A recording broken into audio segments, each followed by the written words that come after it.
নমস্কার, কেমন আছেন সবাই? ঘরকন্যার একটা ব্লগে আপনাদের সকলকে জানাই স্বাগত। ছোটদের ভালোবাসা ও বড়দের প্রণাম জানিয়ে আজকের ভিডিওটা শুরু করছি।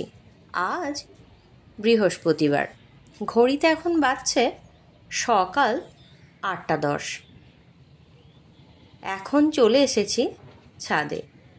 আগের দিন যে এই ফুল গাছের টবগুলো সরিয়ে পরিষ্কার করছিলাম, সেই জায়গাটা দেখুন কতটা ক্লিন হয়ে আছে। ফুল গাছগুলো ওই দেয়াল গোড়ার দিকেই থাকে, এই দিকটাতেই থাকে, তো বেশ পরিষ্কার লাগছে, বেশ দেখতে ভালো লাগছে। আর ছাদে আসার কারণ হচ্ছে অনেক কিছু জামা কাপড় আজ ধুয়ে দিয়েছি। তো জামা কাপড় ধুয়ে দিয়েছি, ছাদে মেলাও হয়ে গেছে, কিন্তু বেশ হাওয়া চলছে, সেজন্য জামা কাপড়গুলো এদিক ওদিক এলোমেলো হয়ে যাচ্ছে। তো জামা কাপড়গুলো সমস্ত কিছুই মেলে দিয়েছি। কয়েকদিন ধরেই এগুলো ধোবো ভাবছি, কিন্তু ধোয়া হচ্ছে না।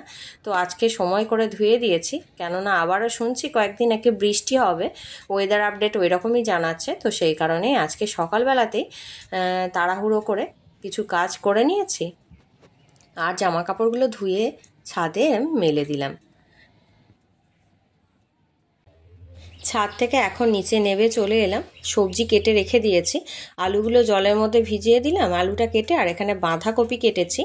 এখনও সমস্ত কিছু সবজি কাটতে বাকি রয়েছে, শাশুড়ি মার কাছে জেনে নিয়ে যে কি কি রান্না হবে, এবার বাকি সবজিগুলো কেটে নেব। তো অনেকক্ষণ পর আবার চলে এলাম ছাদে। রান্না বান্না তো কমপ্লিট হয়ে গেছে, তো বেশ কিছুক্ষণ পর ছাদে এলাম। তো এখন জামা কাপড়গুলো তুলে নিয়ে যাওয়ার জন্য। তো জামা কাপড়গুলো অলমোস্ট শুকিয়ে গেছে, বেশিরভাগ জামা কাপড়ই। অল্প কিছু মোটা যে জিনিসগুলো আছে সেগুলো একটু ভিজে আছে, তো সেগুলো উল্টে দেব, উল্টে পাল্টে এদিক ওদিক করে যেদিকটা ভিজে রয়েছে সেরকম করে মেলে দেব। বাকি শুকনো জামা কাপড়গুলো সমস্ত কিছুই তুলে নিয়ে যাব। আজকে প্রচণ্ড গরম, কেন তা জানি না, কয়েকদিনই প্রচণ্ড গরম চলছে, আর আজ তো মনে হচ্ছে সেরা গরমটা পড়েছে। জানি না এত গরম কেন চলছে, এই যে মানে সারাদিন প্রচণ্ড গরমের মধ্যে কিছুই যেন আর ভালো লাগে না কাজকর্ম করতে। তো এখন শুকনো জামা কাপড়গুলো তুলে নিয়ে যাচ্ছি, আর যেগুলো ভিজে আছে ওগুলো থাকবে এখন ছাদে মেলা। তারপরে দুপুরে খাওয়া দাওয়ার পরে ছাদে জামা কাপড়গুলো বাকি যেগুলো থাকবে তুলে নিয়ে যাব, আর আর যেসব সমস্ত জামা কাপড় হবে সেগুলোকে ছাদের মধ্যে মেলে দিয়ে যাব আবারও। সকাল থেকেই কিন্তু বেশ হাওয়া চলছে, এই গাছগুলো নড়া দেখে আপনারা নিশ্চয়ই বুঝতে পারছেন হাওয়া চলছে, কিন্তু গরম যেন কোনো কিছুতেই কাটছে না, প্রচণ্ড গরম চলছে। আর যার সঙ্গেই কথা হয় সেই কিন্তু বলে যে বাপরে কি গরম চলছে, গ্রীষ্মকালের মতো যেন গরম চলছে এরকম।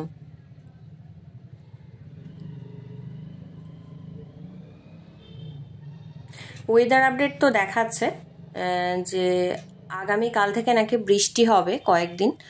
তো জানি না, মানে শুক্রবার থেকে নাকি বৃষ্টি হওয়ার কথা আছে, এরকম দেখাচ্ছে কয়েকদিন বৃষ্টি চলবে। তো বৃষ্টি হবে, তো সেই কারণেই কিন্তু আমি বেশ কিছু জামা কাপড় ধুয়ে দিয়েছি, কেননা কয়েকদিন আবার জামা কাপড়গুলো ধোয়াও যাবে না বৃষ্টি পড়লে। আর অনলাইনে কিছু জিনিস অর্ডার করার ছিল, তো সেগুলো দিয়ে গেল ডেলিভারি বয়, এখানে রাখা আছে। আর কি আছে পরে শেয়ার করব, এখন একটু ব্যস্ত রয়েছি, সেই জন্য এটাকে আর এখন ওপেন করছি না, সময় সুযোগ করে এটাকে ওপেন করব। এখন বরঞ্চ এটা থাক। আর এখন হচ্ছে দুপুরবেলা মানে অনেকটাই বেজে গেছে, ঘড়িতে এখন বাজছে 3:40। তো ছাদে গেছিলাম, আজ একটু বিকালের দিকটা দেখছি একটু মেঘলা মেঘলা ভাব রয়েছে, রোদের টেম্পোটা দুপুরের পর একটু কমেছে, সকালের দিকে সমস্ত জামা কাপড়গুলো যেগুলো ধুয়ে দিয়েছিলাম সেগুলো সবই কিছু শুকিয়ে গেছে। বেলায় যে জামা কাপড়গুলো ধোয়া ছিল সেগুলো একটু ভিজে রয়েছে, নরম রয়েছে। তো এখন ছাদ থেকে তুলে নিয়ে চলে এলাম, আর এখন এই বারান্দার মধ্যে মেলে দিচ্ছি। অল্প কয়েকটাই জামা কাপড় রয়েছে, তো এগুলো এখন এই বারান্দার মধ্যে মেলে দিলাম। আর আজকে বিকালে একটা জায়গায় বেরোনোর আছে, সেই কারণে আরও বেরোনোর আছে। কোথায় বলুন তো? এখন চলে এসেছি একটা নার্সারিতে, তো কয়েকটা গাছ নেওয়ার আছে, তো চলে এলাম। আর এই যে এখানে রয়েছে এই ফুল গাছগুলো, মানে পদ্ম ফুল গাছ, তো আমি জিজ্ঞাসা করলাম, বললো রুট দেবে, তো সেগুলো হবে না হবে, বললো এই টবটা শুধু নিয়ে চলে যাওয়ার জন্য। কিন্তু এটা কিভাবে আমি নিয়ে আসবো, নিয়ে আসার তো অসুবিধা, তো সেই কারণে আমি দাম জিজ্ঞাসা করলাম তবু একবার, কীরকম কি দাম নেবে। দাম যা বললো, দাম শুনে তো আমি হতবাক হয়ে গেলাম, মানে একটু অবাকই হলাম। তো এখানে থেকে কিছু গাছ দেখছি নেওয়ার জন্য, তো আমি বেশ কয়েকটা গাছ দেখছি, ওখানে কয়েকটা গাছ দেখলাম, আবারও এখানে নিয়ে এলেন আমাকে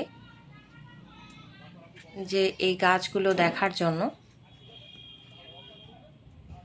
চলুন দেখি কি গাছ দেখায়।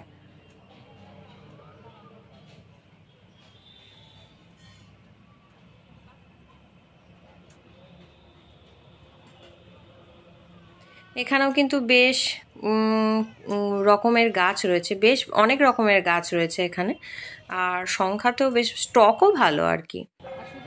তো এই গাছগুলো এখন দেখে নিচ্ছে, অনেকের বাড়িতেই থাকে এই গাছগুলো, দেখেছি আমি অনেকের বাড়িতেই। ঘরের মধ্যে এই গাছগুলো রাখলে কিন্তু বেশ ভালোই লাগে দেখতে। তো এখান থেকেও কয়েকটা গাছ নেওয়া হলো, তো গাছ নেওয়া কমপ্লিট হয়ে গেছে, এখন বাড়ির উদ্দেশ্যে রওনা দেব। আর আসার পথে এই তেলে ভাজাগুলো নিয়ে আসা হয়েছে দোকান থেকে কিনে। এখানে রয়েছে চপ, আর এটা হচ্ছে পেঁয়াজি বা পেঁয়াজ পকোড়া, যে যাই বলে থাকেন। তো এখন তো তাড়াতাড়ি সন্ধে হয়ে যাচ্ছে, তো আসবার সময় এগুলো দোকান থেকে কিনে নিয়ে আসা হলো, সন্ধ্যের সময় মুড়ি খাওয়া হবে সেই জন্য। এখানে বেটুকে মুড়িটা মেখে দিয়েছি, ও খেতে শুরু করবে। আর এখানে আমি মুড়ি নিয়ে নিয়েছি এবং আমার পরিবারের সকলকেও মুড়ি পরিবেশন করে দিয়েছি। মুড়ি টুড়ি খাওয়ার পরে হবে চা, যেটা প্রতিদিনই থাকে, তো 2 রকমের চা হবে। তারপরে হবে রাত্রে রান্না। এখন চলে এসেছি রান্না করার জন্য। এখন রান্না হচ্ছে পনির। তো এই পনিরটা হালকা ফ্রাই করে নিচ্ছি রিফাইন্ড অয়েলে, তারপর পনিরটা রান্না হবে। কাজু বাদাম আর হচ্ছে টমেটো আর পোস্ত একসঙ্গে বেটে নেব, আর অল্প একটু ক্যাপসিকাম রয়েছে, ক্যাপসিকামটা একসঙ্গে দিয়ে বেটে নিয়ে এটা রান্না করব। আর আমি তো খুব সহজভাবে এটা রান্না করে থাকি, এই রেসিপি তো দেওয়াই আছে, আপনারা তো জানেনই। তো আজকে আর কালার হওয়ার জন্য এখানে দিয়ে দিয়েছি অল্প একটু রেড চিলি পাউডার, কালারটা হওয়ার জন্য।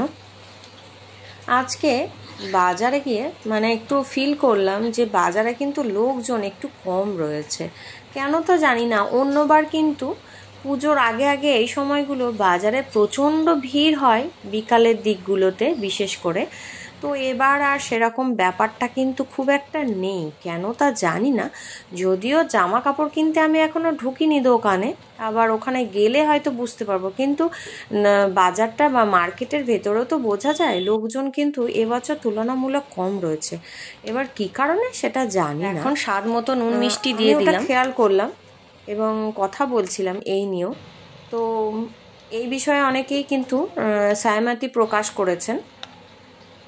তো কথা বলতে বলতে আমার এটা রেডি হয়ে গেল। এখন ভেজে রাখা পনিরের টুকরোগুলো দিয়ে দিলাম, তো রান্না তো অলমোস্ট ডান হয়ে গেল। তো আজকের ভিডিওটা এই পর্যন্তই। কেমন লাগলো কমেন্ট করে জানাবেন, আর ভালো লাগলে অবশ্যই একটা লাইক করে দেবেন আর আমার পাশে থেকে যাবেন। দেখা হবে পরবর্তী ভিডিওয়ে। নমস্কার।